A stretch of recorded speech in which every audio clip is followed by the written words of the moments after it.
বন্ধুরা, আমরা সবাই জানি যে হাজারকে বোঝাতে কে অক্ষরকে ব্যবহৃত করা হয়, কিন্তু 99% মানুষ এখনো এটা জানে না যে কে কে কেন ব্যবহার করা হয় হাজারকে বোঝাতে চিহ্নিত করতে।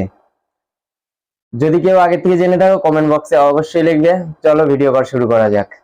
বন্ধুরা, আমরা সবাই দেখেছি যে ইন্টারনেটে বা কোনো রিলস বা কোনো হিসাব নিকেশে, এখন তো অন্তত ব্যাংকেও এটা লেখা হয় অনেক সময় হাজারকে বোঝাতে কে অক্ষর ব্যবহৃত করা হয়, কিন্তু অনেকে এটা জানে না কেন কে ব্যবহার করা হয়। তো সেই বিষয়গুলোই আজকে আমরা ভিডিওতে জানবো।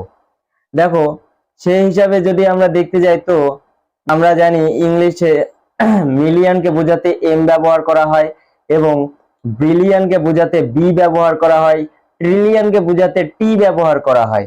তাহলে সেই হিসেব করে যদি আমরা দেখতে যাই তাহলে হাজারের ক্ষেত্রে হাজারকে বোঝাতে অন্তত টি ব্যবহার করা উচিত ছিল, কারণ থাউজেন্ড বোঝাই হাজারকে এবং সেই হিসাবে টি আসা উচিত ছিল।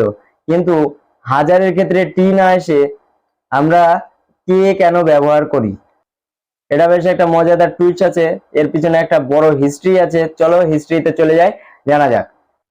দেখো, অনেক বছর আগে পশ্চিমা দেশগুলি গ্রিক এবং রোমান সংস্কৃতি দ্বারা প্রভাবিত ছিল এবং হাজারের জন্য কে অক্ষরটি এটি রোমান সংস্কৃতি থেকে এসেছে। এছাড়া গ্রিক শব্দ চিলোই মানে হাজার। অনেক সময় অনেক অনেক বছর আগে গ্রিকরা হাজার কথাকে চিলোই কথার অর্থ তাদের কাছে ছিল হাজার। এছাড়াও বাইবেলেও কিন্তু হাজারকে কে দিয়েই চিহ্নিত করা হয়েছে। পরবর্তীতে ফরাসিরা গ্রিক শব্দ এই চিলোই কথাটিকে ছোট করে কিলো করেছে, কিলোগ্রাম।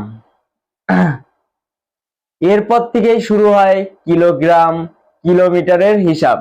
এবং যেহেতু এই কিলোগ্রাম অর্থাৎ 1 কিলোতে 1000 গ্রাম থাকে, তাই এইখান থেকেই শুরু হয় যে কিলোতে কে আসে। তো এই 1000 গ্রামে কিলো আসে, এইখান থেকেই 1000-এর চিহ্নিত করা হয় কে কে। এইভাবেই শুরু হয় কে এর চিহ্নিতকরণ। এছাড়াও আরেকটা ছোট কারণ হচ্ছে যে শুরুতে আমি বললাম যে মিলিয়ন বোঝাতে এম ব্যবহার করা হয়, বিলিয়ন বোঝাতে বি ব্যবহার করা হয়, ট্রিলিয়ন বোঝাতে টি ব্যবহার করা হয়, অর্থাৎ টি আগে থেকেই ব্যবহৃত হয়ে যাচ্ছে।